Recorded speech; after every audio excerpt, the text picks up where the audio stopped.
नमस्कार, मैं हूं शिवम। आप सभी का बहुत स्वागत है। देश में इस वक्त आर्थिक आपातकाल की बड़ी चर्चा हो रही है। लोग सोने का जिक्र कर रहे हैं, लोग अपनी तिजोरी का जिक्र कर रहे हैं और लोग सोच रहे हैं कि कहीं उनकी अलमारी में रखे हुए सोने पर सरकार की नजर तो नहीं है, उनकी जेब में पड़े हुए रुपए की क्या उल्टी गिनती तो नहीं शुरू हो गई, क्या सरकार की नजर अब आपके पैसे पर तो नहीं है, नोटबंदी की तरह? क्या दूसरी नोटबंदी होने वाली है? ये तमाम सवाल हैं और इन्हीं सवालों के बीच में चीन में एक ट्रैप भी बिछ गया है। भारत के लिए बड़ा खतरनाक ट्रैप है ये। और आपने कभी सोचा था कि जिस रुपए पर हम गर्व करते थे वो आज एशिया की सबसे फिसड्डी करेंसी बन गया है। $1 100 के आसपास होने वाला है और ये डरावना सपना नहीं बल्कि वो हकीकत है जो बीजिंग में ट्रंप और शी जिनपिंग के हाथ मिलाने के साथ ही और पक्की होती हुई लगेगी। असली खेल दिल्ली में भी चल रहा है।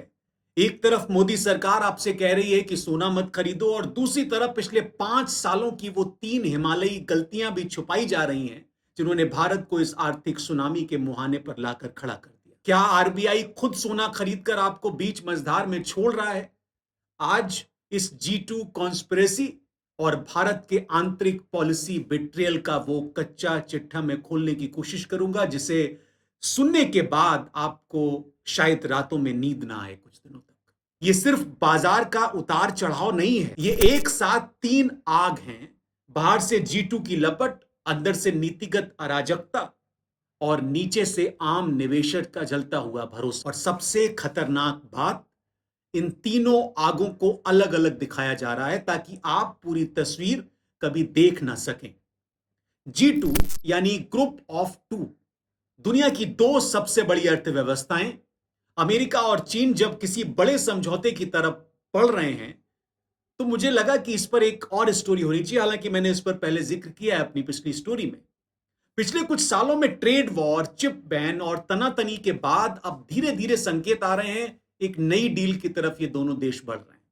2024 में जेनेवा में हुई ट्रेड वार्ता, टैरिफ में कुछ ढील और बैक चैनल डिप्लोमेसी जो मीडिया से नहीं बताई गई, मीडिया से छिपाई गई, अब समझ में आ रहा है कि भारत उससे कितना प्रभावित हो। अगर अमेरिका चीन के रिश्ते बेहतर हुए तो डॉलर और मजबूत होगा। क्यों? क्योंकि वैश्विक व्यापार में डॉलर आधारित लेन देन बढ़ेगा। इमर्जिंग मार्केट करेंसीज जिनमें रुपया सबसे ऊपर था कमजोर हो गया है, तो उसके लिए सबसे ज्यादा चिंता है। मॉर्गन स्टैनली के एशिया पैसिफिक इकोनॉमिक्स के पूर्व प्रमुख चेतन ने 2024 में लिखा, G2 अलाइनमेंट का सबसे बड़ा शिकार वो देश होंगे जो ना अमेरिका के गठबंधन में पूरी तरह से हैं और न चीन के गठबंधन में हैं और जिनकी करेंसी ग्लोबल कमोडिटी प्राइसिंग पर डिपेंड है। भारत उस लिस्ट में सबसे ऊपर आता है। भारत दुनिया का सबसे बड़ा सोना आयातक है। सोने की कीमत डॉलर में तय होती है।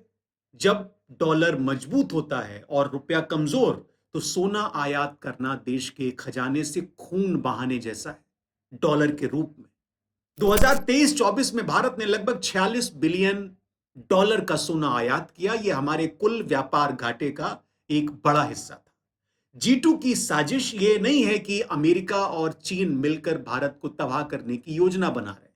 साजिश ये है कि वो अपनी परवाह कर रहे हैं और भारत की परवाह कोई नहीं कर रहा। ना बाहर कोई कर रहा है और ना अंदर कोई कर रहा है। बाहरी दुश्मन तो बहाना है।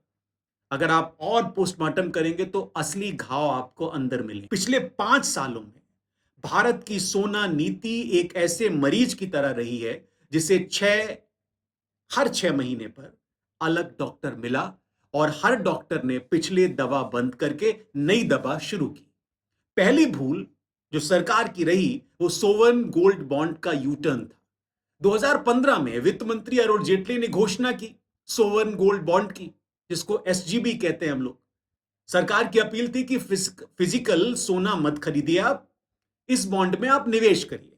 2.5% सालाना ब्याज आपको मिलेगा, सुरक्षित है, राष्ट्रहित में। लाखों मिडिल क्लास परिवारों ने जो सोने को अपनी जिंदगी का सबसे भरोसेमंद बचत मानते थे, इस अपील पर उन्होंने भरोसा किया, करोड़ों रुपए इसमें निवेश कर। 24-25 में जब इन बॉन्ड्स की मैच्योरिटी आने लगी और नए इशू बंद करने की खबर आई तो सवाल उठा कि क्या सरकार पीछे हट रही है। वित्त मंत्रालय के सूत्रों ने कहा कि योजना की समीक्षा हो रही है, सरकार पर वित्तीय बोझ ज्यादा। ये समीक्षा नहीं थी, ये यू टर्न था। पहले कहा सोना मत खरीदो, बॉन्ड लो, अब कह रहे हैं बॉन्ड भी बंद। तो फिर आम निवेशक जाए तो जाए कहां? दूसरी भूल, इंपोर्ट ड्यूटी का यो यो खेल चल रहा है। 2013 में सोने पर इंपोर्ट ड्यूटी 2% से बढ़ाकर 10% की गई, करंट अकाउंट डेफिसिट नियंत्रित करने के लिए। 19-20 में धीरे धीरे और इसको बढ़ाया गया, 12.5% तक ले जाया गया। जुलाई 24 में एक झटके में इसको घटा दिया गया, 15 से 6% पर यह आ गई। 5 साल में 3 बड़े बदलाव किए गए और अब एक बार फिर से उसको बढ़ा दिया गया। नतीजा, सरकार ने ड्यूटी घटाई, उपभोक्ताओं को इससे राहत मिल गई। अब उपभोक्ताओं को परेशानी होगी। जो दिखा वो ये था कि राहत मिल गई, जो नहीं दिखा वो ये कि इस अनिश्चितता की वजह से सोने की स्मगलिंग उद्योग को ऑक्सीजन मिली। डायरेक्टरेट ऑफ रेवेन्यू इंटेलिजेंस के आंकड़े अगर आप खंगालेंगे तो आपको पता चलेगा कि 22-23 में स्मगल हुए सोने की कीमत 5,000 करोड़ से ज्यादा आंकी गई। और ये सिर्फ पकड़ा गया सोना है, जो नहीं पकड़ा गया वो कितना होगा इसका अंदाजा आप लगाइए। तीसरी भूल और सबसे बड़ा विरोधाभास, आरबीआई बनाम जनता। सरकार हर मंच से कहती रही सोना मत खरीदो, ये अनुत्पादक संपत्ति है, देश की अर्थव्यवस्था पर बोझ है। लेकिन उसी बीच आरबीआई ने 18 से 24 के बीच 300 टन से ज्यादा सोना खरीदा। 24 में ही लगभग 72 टन सोना खरीदा गया और यह आरबीआई के इतिहास में सबसे ज्यादा खरीदी वर्षों में से एक। तो सरकार जनता को रोक रही है और आरबीआई खुद सोना खरीद रही है। ये विरोधाभास नहीं, ये कुछ और। ये है मोदी सरकार का डर। डर की डॉलर पर निर्भरता घातक हो सकती है। डर की अगर G2 अलाइनमेंट हुई और डॉलर और मजबूत हुआ तो भारत के पास हेज करने के लिए कुछ होना चाहिए। हर उस चीज की कीमत जो आयात पर निर्भर है, इलेक्ट्रॉनिक्स, दवाइयां, खाद, 10 से 15% महंगी हो जाएंगी। और सोना, जिसकी इन दिनों सबसे ज्यादा बात हो रही है, सोने की कीमत रुपए में और बढ़ेगी। लेकिन यह बढ़ोतरी संपत्ति नहीं बनाएगी, क्योंकि उसी अनुपात में आपकी खरीदने की क्षमता घटेगी। कोटक महिंद्रा बैंक के पूर्व मुख्य अर्थशास्त्री इंद्रनील सेन गुप्ता ने एक विश्लेषण में बताया, 100 रुपए का असर सिर्फ एक्सचेंज रेट पर नहीं पड़ेगा, यह एक कॉन्फिडेंस शॉक होगा। विदेशी निवेशक भारतीय इक्विटी और बॉन्ड से पैसा निकालेंगे, रुपया और कमजोर होगा। ये एक सेल्फ फुलफिलिंग स्पाइरल बन सकता। और इस समय विदेशी निवेशकों की अगर हम बात करें तो जिस रफ्तार से पैसा निकाल रहे हैं वो डरावना है। सिर्फ मई के शुरुआती 7 कारोबारी सत्रों में विदेशी निवेशकों ने भारतीय बाजार से 21,469 करोड़ रुपया निकाल लिया। मोदी की अपील ने तो उसमें आग में घी वाला काम किया। अगले 1 महीने में क्या होगा ये काफी अहम होगा। चीन और अमेरिका के बीच जो गुपचुप बातचीत चल रही है उस पर, और इस सर्पिल के बीच सोना और भी ज्यादा महत्वपूर्ण हो जाता है। जब रुपया कमजोर होता है और भारत सोना आयात करता है तो यह देश के डॉलर भंडार को एक ऐसी संपत्ति में बदलने जैसा है जो कोई रोजगार नहीं बनाती, कोई तकनीक नहीं लाती, कोई निर्यात नहीं। इसे साइलेंट ब्लीड कहते हैं अंग्रेजी में। हर ग्राम सोने के साथ थोड़ा सा खून, किसी को दिखता नहीं, किसी को महसूस नहीं होता, लेकिन धीरे धीरे देश कमजोर होता जाता। और क्या मोदी सरकार की जनता से सोना कम खरीदने की अपील असल में एक छुपी हुई आर्थिक इमरजेंसी की स्वीकृति भी है? एक ऐसी इमरजेंसी जिससे वो खुलकर बोल नहीं सकते, क्योंकि बोलने से वही पैनिक होगा जिससे वो बचना चाहते हैं। पैनिक तो हो रहा है वैसे, संस्थाएं जवाब दे रही हैं, लेकिन ज्यादातर जवाब गलत सवालों के। आरबीआई सोना खरीद रहा है, यह समझदारी है। डॉलर पर निर्भरता कम करना रणनीतिक जरूरत है, इसमें कोई शक नहीं, कोई सवाल नहीं। लेकिन आरबीआई की सोना नीति और सरकार की जनता से सोना न खरीदने की अपील, ये दोनों एक साथ कैसे सही हो सकती है? ये सवाल किसी ने नहीं पूछा। वित्त मंत्रालय ने जुलाई 24 में इंपोर्ट ड्यूटी घटाई थी, सही इरादे से, करंट अकाउंट डिफिसिट की चिंता कम करने के लिए, स्मगलिंग रोकने के लिए। लेकिन अनपेक्षित परिणाम यह रहा कि सोने की मांग तुरंत बढ़ गई, आयात बढ़ा, वही डॉलर ड्रेन जिसे रोकना था वो और तेज हो गया। सोने का आयात कम तभी होगा जब भारतीयों के पास निवेश के बेहतर ऑप्शन हो, और विकल्प तभी बनेंगे जब भारत अपनी मैन्युफैक्चरिंग इकोनॉमी मजबूत कर। ताइवान ने 70 से 80 में यही किया था। सरकार ने घरेलू बचत को सेमीकंडक्टर और तकनीकी उद्योग में लगाया। आज टीएसएमसी एक राष्ट्रीय संपत्ति। भारत का प्रोडक्शन लिंक्ड इंसेंटिव यही करने की कोशिश है। लेकिन सोने की नीति, रुपए की अस्थिरता और निवेशकों का घटता ट्रस्ट, ये सब पीएलआई की नींव को कमजोर कर रहा है।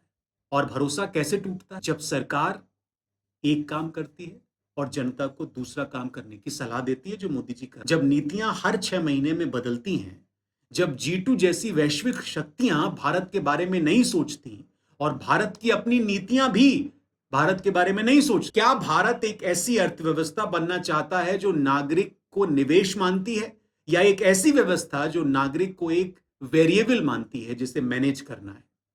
क्योंकि अगर जवाब पहला है तो नीतियां स्थिर होनी चाहिए, भरोसेमंद होनी चाहिए और विरोधाभास से मुक्त होनी चाहिए। अगर जवाब दूसरा है तो G2 की सुनामी की इंतजार मत करिए। वो सुनामी पहले से ही आ रही, और उसकी पहली लहर वो नहीं होगी जो विदेश से आई। वो लहर वो होगी जब वो आम आदमी जिसने SGB में निवेश किया था, जिसने सरकार की बात मानी थी, अपनी तिजोरी खोले और पाएगा कि उसमें जो है वो सिर्फ सोना नहीं है, वो एक टूटा हुआ वादा है जो सरकार ने उससे किया। और टूटे हुए वादों की कोई हेजिंग नहीं होती। हालांकि सरकार के तो इतने वादे टूटे हैं कि उसका हिसाब देने बैठेंगे तो कई घंटे की बात हो। तो ये जो पूरा सोने का षड्यंत्र है इस दुनिया में, और जो G2 देश करने वाले हैं, ट्रंप और पुतिन करने वाले हैं चाइना में, उस पर भारत को अपनी पैनी नजर रखनी होगी इन आर्थिक हालातों की।